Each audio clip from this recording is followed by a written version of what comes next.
네, 함께 말씀 보시겠습니다. 오늘 우리에게 주신 하나님의 말씀 에베소서 3장 1절에서 7절까지 말씀입니다.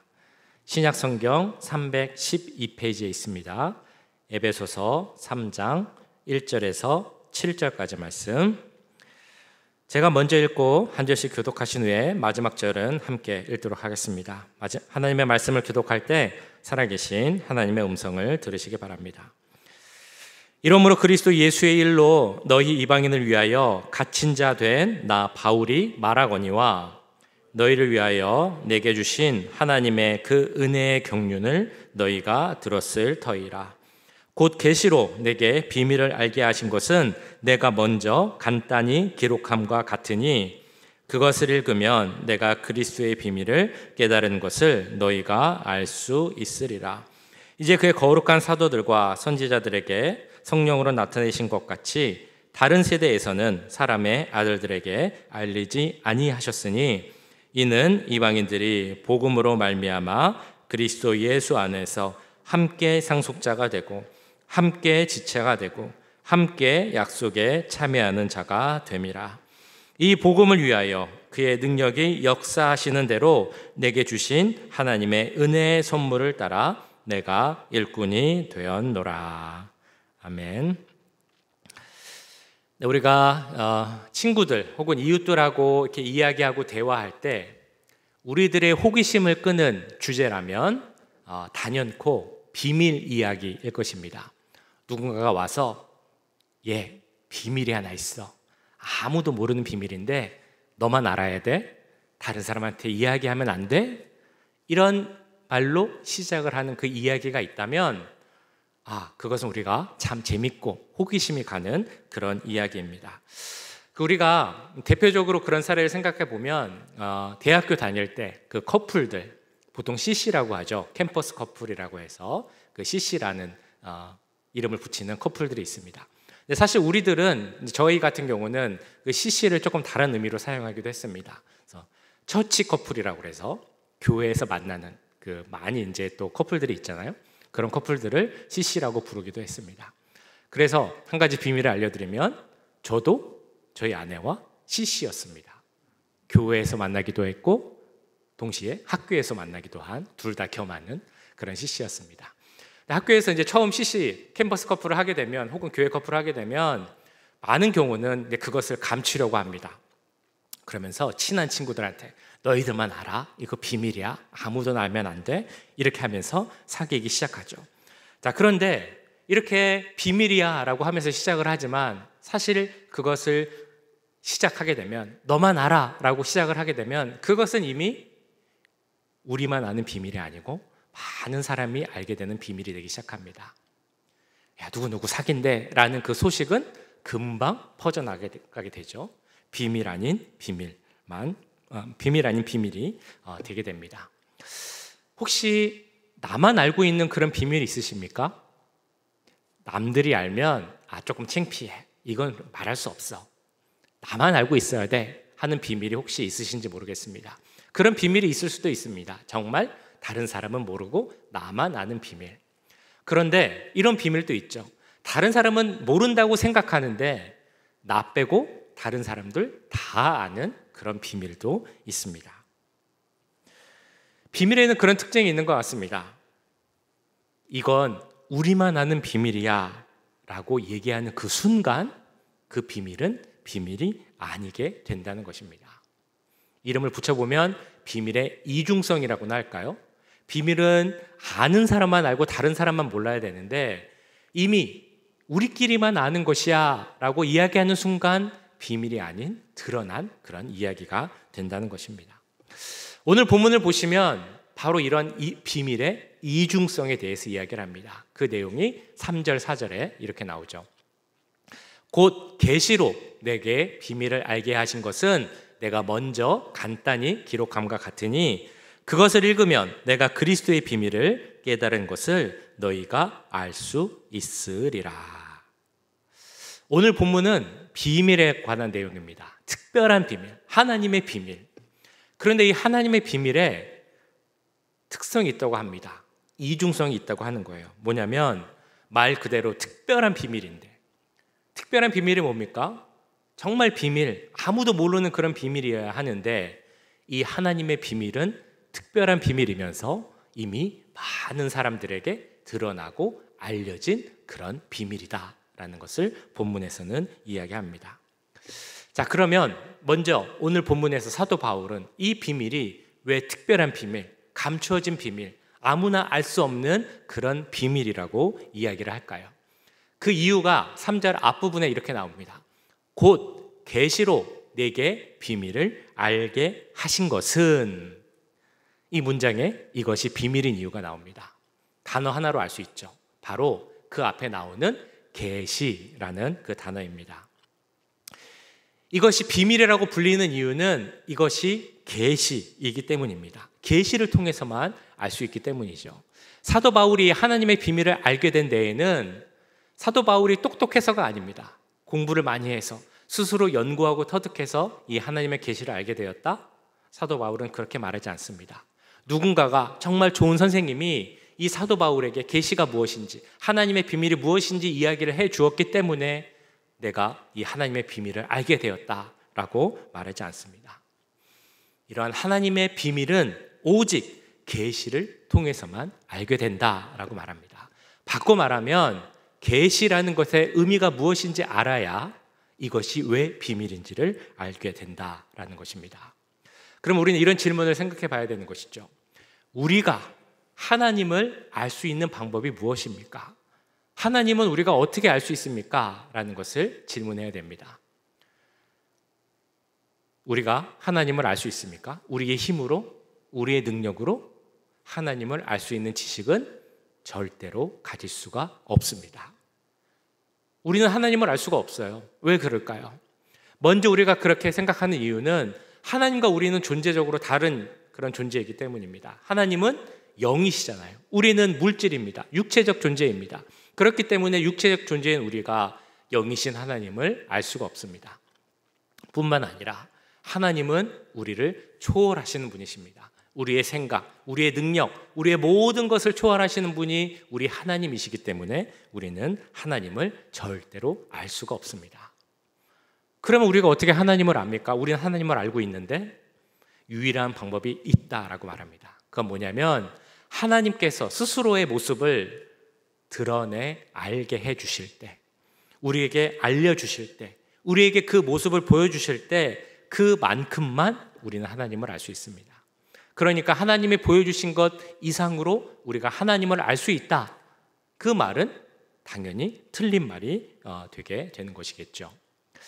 우리가 나이 들어가면서 이제 우리 세상을 알게 됩니다. 세상의 이치, 법칙, 세상의 냉혹하고 또 어려운, 어두운 그런 면들도 알아가게 됩니다. 그런데 나이가 들지 않게 어렸을 때는 부모님이 그런 거를 잘 안 보여주려고 합니다. 어떤 몸에 있어서 엄마, 아빠, 저건 왜 저런 거예요? 그러면 부모님께서 때로는 이렇게 이야기하시죠. 야, 그건 아직 알 필요 없어. 너 나이 때는 몰라도 돼. 네가 나이 들면 더 크게 되면 나중에 알게 될 거야 라고 부모님이 때로는 감추는 그런 세상의 모습이 있습니다. 자, 그런데 어찌됐든 간에 우리는 나이가 들면 이 세상의 모습을 알아가게 됩니다. 세상이 어떻게 돌아가는지, 어떤 냉혹하고 냉정한 면이 있는지, 때로는 누가 가르쳐줘서 알기도 하고요, 때로는 내가 경험해서 알기도 하고, 때로는 내가 스스로 연구하고 터득해서 알기도 합니다. 중요한 것은 누가 꼭 알려줘야만 아는 것은 아니라는 것입니다. 내 힘으로, 내 능력으로 그 감추어진 모습도 충분히 다 알 수 있습니다. 세상은 그렇지만 하나님은 그렇지 않습니다. 하나님은 우리가 공부하고 스스로 연구하고 터득한다고 해서 알 수 있는 분이 아닙니다. 하나님이 보여주시는 것만 볼 수 있다는 것입니다. 하나님이 이렇게 스스로 보여주시고 알려주신 모습들, 스스로 나는 이런 존재이다 라고 알려주신 그 모습을 무엇이라고 부르냐면 그것을 바로 계시라고 부른다는 것입니다. 그렇기 때문에 우리는 하나님을 계시를 통해서만 알 수 있습니다. 우리가 하나님을 계시로만 통해 알 수 있다는 것은 그만큼 하나님은 감추어진 부분이 많은, 우리가 알지 못하는 비밀이 많은 그런 분이라는 그런 의미가 있습니다. 자, 이렇게 우리는 하나님을 다 알지 못하지만 그럼에도 하나님이 보여주신 그 모습, 계시를 통하여서 하나님을 알 수가 있습니다. 그러면 그 하나님을 알 수 있는 계시에는 어떤 것이 있는가 생각을 해봐야 되겠죠. 하나님이 직접 말씀하시는 그런 계시의 통로가 있습니다. 예전에 구약 시대에는 하나님께서 우리 인간들에게 직접 말씀하셨습니다. 때론 나타나서 말씀하시기도 하고, 때로는 명령하시기도 하고요. 때로는 정말 우리끼리 대화하는 것처럼 사람하고 대화하시기도 했습니다. 구약 성경을 보면 여러 말씀, 본문이 있죠. 대표적으로 출애굽기 3장을 보시면 모세에게 나타나셔서 대화하시는 이런 장면이 있습니다. 떨기나무, 그 불타는 나무에서 하나님이 나타나셔서 모세를 부릅니다. 그래서 모세에게 하나님께서 이렇게 말씀하시죠. 모세야, 지금 내 사랑하는 백성 이스라엘이 저 애굽에서 바로 밑에서 힘들게 살고 있다. 내가 저들을 인도하려 내려고 한다. 그러니까 네가 가서 저들을 좀 인도해 내라 라고 말씀을 하십니다. 그 말씀을 듣고 모세가 뭐라고 답을 합니까? 하나님, 제가 뭔데 가서 바로에게 그런 말을 합니까? 전 아무것도 아닙니다. 이렇게 이야기를 하죠. 그 요새 유행하는 드라마에 이런 유행어가 있다고 합니다. 너 뭐 돼? 뭐 이런 말이 있다고 하는데요. 혹시 아십니까? 아무도 모르시네요. TV를 아무도 안 보시는 것 같습니다. 그런 유행어가 있다고 합니다. 그래서 그런 유행어를 빌려 쓰면 모세가 아마 마음속에 이런 생각을 했을 수도 있겠죠. 나 뭐 돼? 나 아무것도 아닌데 내가 뭔데 애굽의 바로한테 가서 이스라엘 백성을 보내라고 하느냐, 이런 생각을 하는 것 같습니다. 그러자 하나님께서 모세에게 이렇게 얘기합니다. 그러면 그 바로한테 이스라엘의 하나님이 나를 보냈다라고 이야기해라. 모세가 또 이야기하죠. 하나님, 그러면 바로가 혹시 이스라엘의 하나님이 누군데? 라고 하면 뭐라고 얘기합니까? 그러면 그 하나님은 스스로 있는 자다. 그렇게 이야기를 해라. 그러면 결국에는 이 이스라엘 백성이 애굽에서 나오게 될 것이다. 근데 바로가 바로 보내주지는 않고 여러 가지 우여곡절이 있을 거야. 재앙이 애굽에 내릴 거야. 하지만 결국은 이스라엘 백성이 다 나오게 될 거다. 이런 말씀이 출애굽기 3장에 나와 있습니다. 그러니까 그때 당시는 하나님께서 인간에게 나타나셔서 직접 말씀하시고 대화도 하셨습니다. 계시의 방법이 직접 계시, 즉 직접 하나님의 말씀을 전해주는 그런 방법이 있었다라는 것입니다. 예전에는 그랬지만, 구약 시대엔 그렇지만 이제 신약 시대가 되면서 하나님의 계시의 방법이 바뀌었습니다. 왜냐하면 우리 눈에 뚜렷이 보이는 계시가 나타났기 때문입니다. 두 가지가 있습니다. 그 우리가 눈에 볼 수 있는 확실한 계시 두 가지가 무엇일까요? 하나는 바로 2000년 전에 이 땅에 오신 우리 예수 그리스도, 그리고 하나는 그 예수님을 증거하는 하나님의 말씀인 성경. 이 두 가지가 바로 우리에게 보여주시는 계시의 방법입니다. 아까 말씀드렸던 것처럼 하나님은 영이십니다. 그래서 우리가 보지 못해요. 그러니까 하나님께서 그래? 그러면 내가 너희들이 볼 수 있도록 사람이 되어서 너희 앞에 나타나겠다라고 하시고, 하나님이 사람이 되어서 이 땅에 직접 나타나셨습니다. 그분이 바로 우리가 믿는 예수 그리스도입니다. 그리고 그 예수님이 그리스도이시고 예수님이 우리의 유일한 구원자이심을 보여주시기 위하여서, 증거하기 위하여서 우리에게 하나님께서 그 말씀을 주셨습니다. 그것이 바로 하나님의 말씀인 성경입니다. 이처럼 우리에게는 확실한 계시의 통로가 있습니다. 예수 그리스도 그리고 성경. 이 확실한 방법이 있기 때문에 이제 하나님은 직접적 계시, 직접 말씀하시는 방법을 잘 사용하시진 않습니다. 물론 사용하시긴 합니다. 그러나 이 시대에 하나님께서 내가 사용하겠다라고 말씀하신 그 계시의 통로는 바로 이 성경과 예수 그리스도라는 것입니다. 자, 그러니까 내가 신앙생활 더 잘하기 위해서 뭔가 좀 특별한 경험을 하고 싶다, 이런 생각을 굳이 하지 않으셔도 됩니다. 내가 좀 직접 하나님의 음성을 듣고 싶다, 뭔가 좀 환상을 보고 싶다, 꿈을 꾸고 싶다, 그게 정말 믿음이 좋은 사람만 할 수 있는 것처럼 대단한 가치를 두실 필요는 없다라는 것입니다. 그건 이렇게 생각을 하시면 좋을 것 같습니다. 비유를 해보자면 요즘 시대에 서로 소통하는 방법이 무엇입니까? 핸드폰으로 카톡을 보내거나 아니면 문자, 텍스트를 보내거나 아니면 이메일을 보냅니다. 그것도 아니면 전화를 합니다. 요즘 사람들은 사실 전화도 잘 안 한다고 그래요. 전화하면 너무 이제 오래 걸린다. 간단하게 카톡이나 텍스트로 하는 게 더 편하다라고 하는 시대가 되었습니다. 자, 그런데 그런 시대인데 나는 그거 별로야. 나는 손으로 종이에 이렇게 써가지고 편지를 써서 내가 하고 싶은 말을 딱 써가지고 이 종이를 비둘기 다리에 딱 묶어서 그 새를 날려보내야지. 그렇게 소통해야지. 이렇게 하는 사람이 있다면 우리는 그걸 보고 뭐라고 얘기할 수 있을까요? 그 사람이 잘못됐다, 틀렸다 이렇게 말할 수는 없죠. 그렇게 말할 수는 없지만 시대에 맞지 않는 더 좋은 게 있는데, 더 확실한 게 있는데 왜 그것을 더 좋아할까, 고집할까라는 생각을 하게 될 것입니다. 같은 의미에서 꿈꾸고 환상 보고 뭐 그런 신비한 체험을 하는 것 분명 하나님의 계시의 방법입니다. 저도 한번 말씀드렸습니다만 때로는 저도 그런 것을 좀 생각하곤 합니다. 하나님이 확실히 나에게 이것저것 좀 말씀해 주시면 어떨까? 모 목사, 이건 이렇게 하고 저건 저렇게 해. 그러면 고민할 필요도 없이 내가 얼마나 하나님께 잘 순종하는 사람이 될까? 막 그런 생각을 할 때가 있습니다. 그런데 분명한 것은 지금 이 시대에 하나님께서 내가 사용하겠다라고 하신 계시의 방법이 있다는 것입니다. 그게 뭐냐? 예수님을 바라봐라. 그리고 예수님을 증거하는 성경을 통해 나의 말, 계시를 들으라 라고 말하고 있는 것입니다.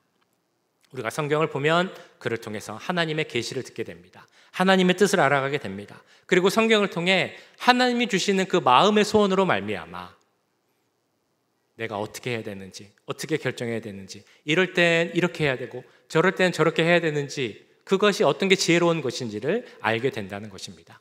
그래서 빌립보서 2장에서는 이렇게 말씀을 합니다. 너희 안에서 행하시는 이는 하나님이시니 자기의 기쁘신 뜻을 위하여 너희에게 소원을 두고 행하게 하시나니. 이게 무슨 말이냐면요, 하나님의 계시인 성경을 보게 되면 우리 마음속에 하나님께서 마음의 소원을 주신다는 것입니다. 내가 뭘 해야겠다, 뭘 하지 말아야겠다, 그런 생각을 넣어주신다는 거예요. 근데 그게 그냥 우연히 생기는 것이 아니라 우리가 하나님 말씀을 볼 때 그 계시의 통로인 말씀을 통하여서 하나님께서 그런 생각, 그런 판단을 할 수 있는 지혜를 주신다라는 것입니다. 그러니까 다른 특별한 경험, 신비한 체험 이런 거 하고 싶습니다, 이런 생각은 이제 안 하셔도 됩니다.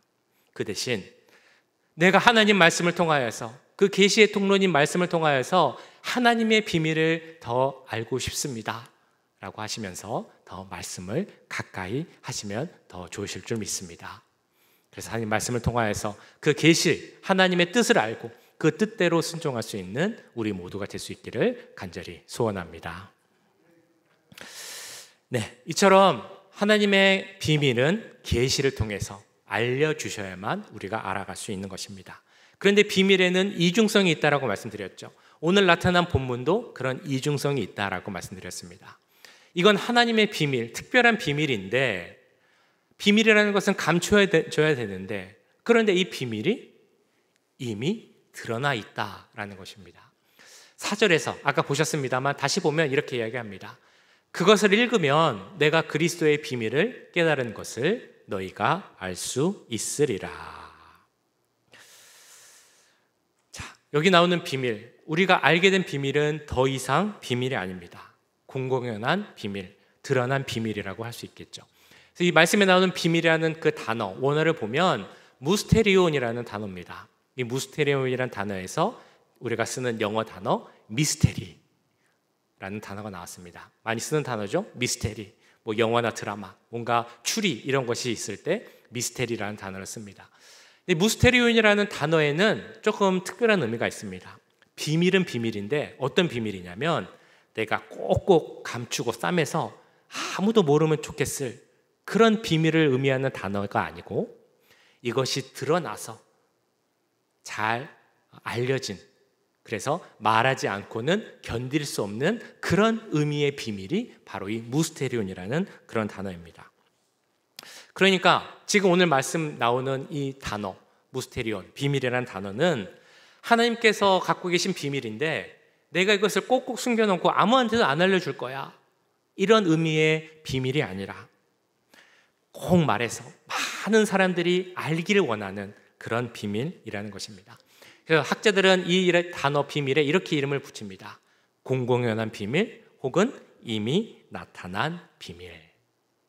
그러면 하나님께서 하나님만이 갖고 계신 비밀인데 이미 다 드러내고 많은 사람이 알기를 원하는 그 비밀은 어떤 비밀일까요? 그건 바로 예수 그리스도의 그 복음에 우리가 참여하게 되었다. 예수님을 믿으면 그 복음의 귀한 소식, 은혜에 우리가 참여할 수 있다라는 그 비밀의 소식입니다. 그것을 구체적으로 말하는 말씀이 바로 6절 말씀입니다. 이는 이방인들이 복음으로 말미암아 그리스도 예수 안에서 함께 상속자가 되고 함께 지체가 되고 함께 약속에 참여하는 자가 됨이라. 하나님께서 드러내신 그 비밀은 우리가 예수님의 은혜에 복음에 참여하는 자가 되었다라는 그 말씀인데요. 그러면 그 하나님의 복음의 은혜에 참여하는 것이 무슨 의미냐? 그것을 6절에서는 세 가지를 이야기합니다. 첫 번째, 그 비밀이 무엇이냐면 바로 우리가 함께 상속자가 되었다라는 그런 말씀입니다. 예수님을 영접하고 예수님을 내 구주로 고백하는 자들에게는 모두 같은 은혜를 주셨는데 그게 뭐냐? 너희들은 다 하나님의 상속자다라는 그 은혜를 주신 것입니다. 상속자의 권세가 얼마나 큰지 아십니까? 내 아버지가 부자시면, 내 아버지가 권세가 있으면 그 모든 것을 물려받는 자가 바로 상속받는 자, 상속자입니다. 상속자의 권세는 부모님 것이 다 내 것이기 때문에 이 상속자는 권세가 있습니다. 우리가 하나님의 상속자라는 의미는 하나님의 것이 다 내 것이기 때문에 우리는 권세가 있게 됩니다. 하나님께서 우리에게 주신 약속, 하나님께서 우리에게 주신 그 많은 언약들이 있는데 그것이 다 내 것이 되기 때문에 우리는 권세 있는 상속자가 됩니다.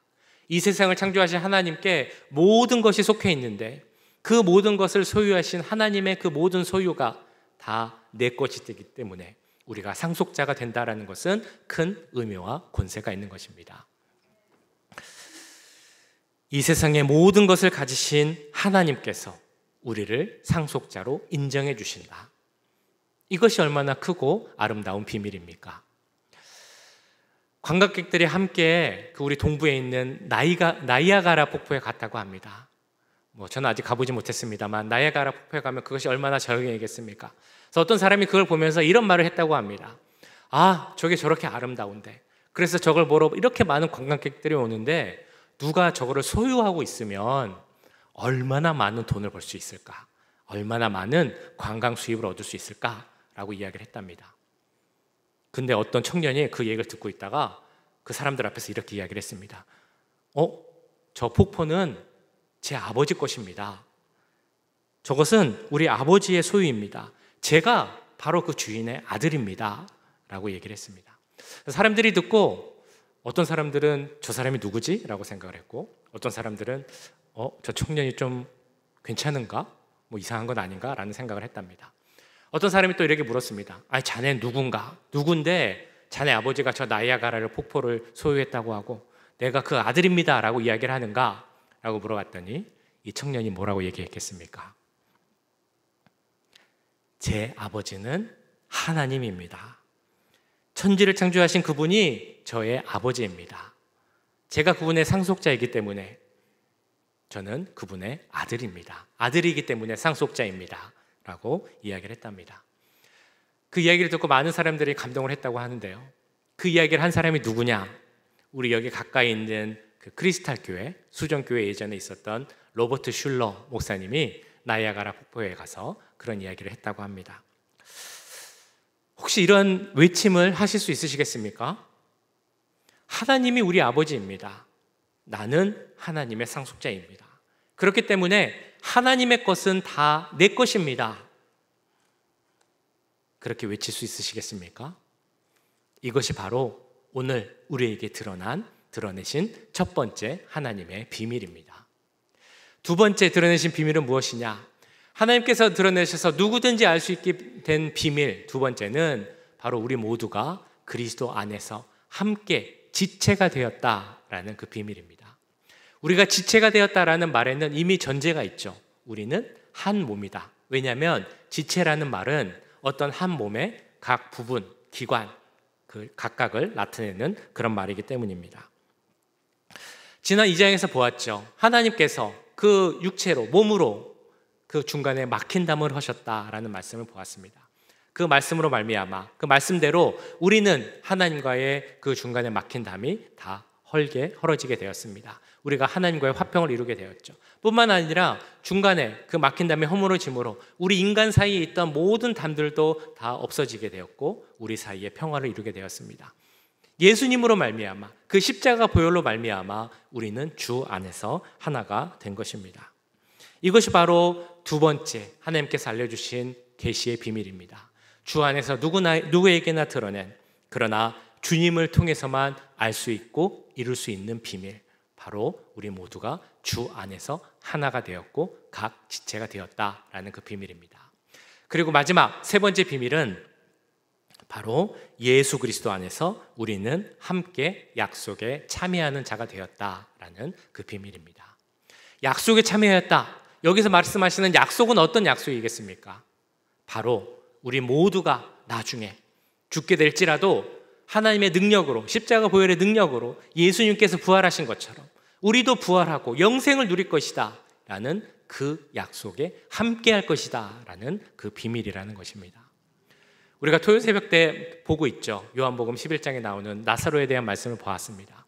나사로가 죽었을 때 무덤에서 나흘이나 되었지만 예수님께서 그 나사로를 향해서 나사로야 일어나 나오라 라고 하셨을 때 나사로는 죽음을 이기고 그 무덤을 박차고 그 자리에서 일어나 나왔습니다. 우리도 예수님을 믿으면, 예수님을 구주로 받아들이면 그 나사로처럼 우리 모두도 죽음을 이기고 부활하여서 영생하며 하나님의 영광에 참여하는 자가 될 것입니다. 이것이 바로 오늘 본문 말씀에 나오는 우리 모두가 알 수 있는, 누구에게나 알려진 세 번째 비밀, 즉 하나님의 약속에 참여한 자가 되었다라는 그 비밀의 말씀입니다. 자, 그런데 오늘 말씀을 볼 때 우리가 꼭 알아야 할 정말 중요한 마지막 비밀이 있습니다. 그건 뭐냐면 이 비밀이 누구에게나 다 드러나 있지만 모두가 그것을 정말 중요한 비밀로 받아들이는 것은 아니다라는 것입니다. 모두가 아는 그런 비밀은 아닙니다. 다 드러나 있는데도 모두가 믿을 수 없는, 믿지 못하는 그런 비밀이고 모두가 받아들이지 못하는 그런 비밀이라는 것입니다. 이에 대해서는 5절 말씀에 이렇게 나옵니다. 이제 그의 거룩한 사도들과 선지자들에게 성령으로 나타내신 것 같이 다른 세대에서는 사람의 아들들에게 알리지 아니하셨으니.